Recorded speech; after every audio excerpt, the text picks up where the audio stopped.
Okay, like here, this is our home branch. Okay. Mobis Woodwork Furniture Abba.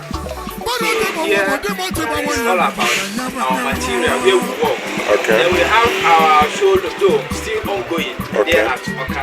Okay. So precisely here is still our home branch. So we have small things. Though we have many materials here. Yes. And other things. I can show you a sample of them. I see. So that is it. Okay. But this thing, Keta, Yes. I like it on this thing for our audience. If you like, now the thing, mama.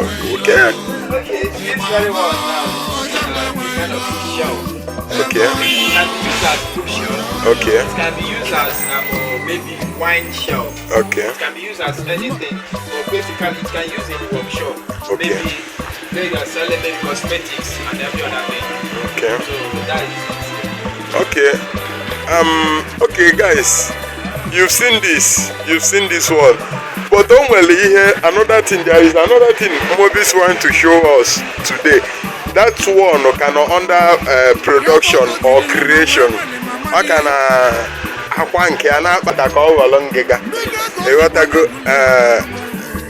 mana anyị ga-eje ka Mobis gosigodo anyị the thing ka anyị fụ ka ọ dị.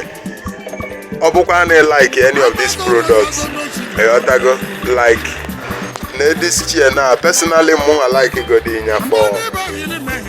for my work, for office work, okay, and so many other things. So let's go Kaifo because another product as you can see all their quality, their materials are solid. Mobis Furniture, they are in partnership with Liongate Digital Solutions and Global Links, and he's a full he's a full member and a marketer or a producer or even a seller in Liongate Digital Solution. So let's see what he has to offer for today. As you can see, they are setting the whole thing. So let's see how it goes. This is really amazing. I love the bed. I love the structure itself. This is mainly, as you said, it's mainly made for Oga, for Oga.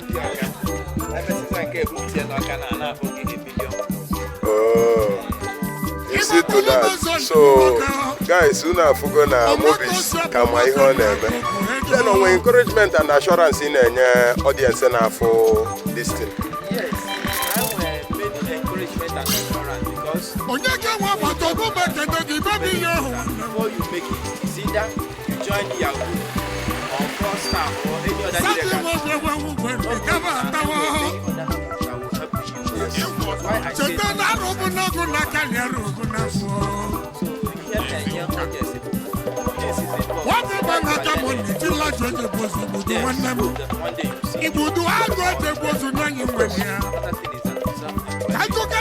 Matters a lot. Okay, thank you very much. Open more than this thing, Keta. This your product, Keta, because like a moment now, most of our members online for this thing they will so much love it. Open as in deliver to the person. Like this very one.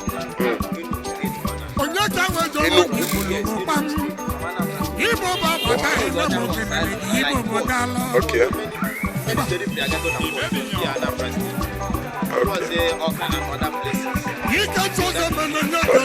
I'm really impressed. Guys, this one you are seeing here is obviously going down to Enugu direct. This one is not Ivela. As you can see, it's a special order. So, thanks to Mobis Furniture. I really love partnering with such creative men who really knows what creativity is all about. The Liongate Local Market Hub.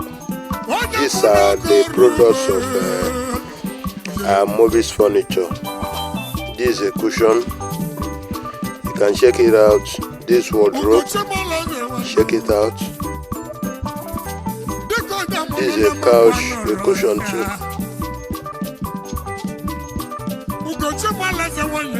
This is a wardrobe. So I think all his creativity, all the creativity and the work, everything he produced, they are all beautiful, they are all amazing. So guys, please place your order at once. Don't forget to subscribe to our page at Liongate Digital Solutions and Global Links, and follow our market hub at Liongate Local Market Hub on YouTube.